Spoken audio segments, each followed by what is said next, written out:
Hey, it's November 20th in a chilly Vancouver. Snow outside, 0 degrees.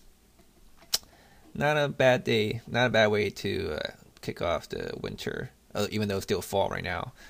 So there was a game tonight, college football game at Wrigley Field. Here's a picture of it. It turned out to be a blowout. I don't know who won. I don't care. Wildcats, Illinois. It was on ESPNU. That's how little people cared about it. It was like 48-27. That's the final score. The one interesting point about this game was that because the goalposts were right against, because of this, they decided to change the rules so that all the offensive plays will go in this direction, irregardless.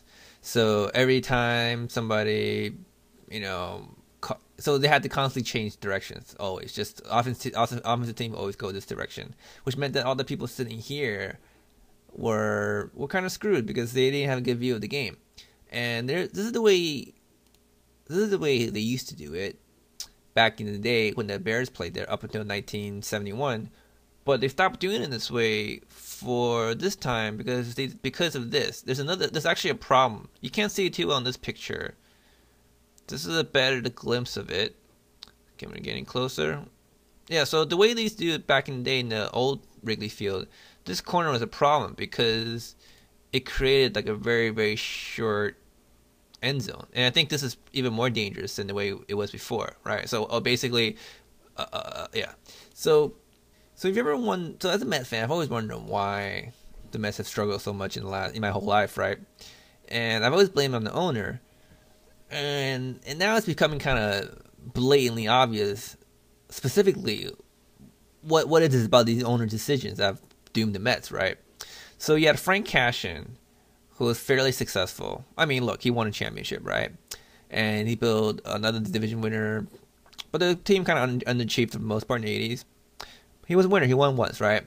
And then Frank Cashin begat Hunsaker, Al Harrison, and Joe McIlvaine. Joe McIlvaine was terrible.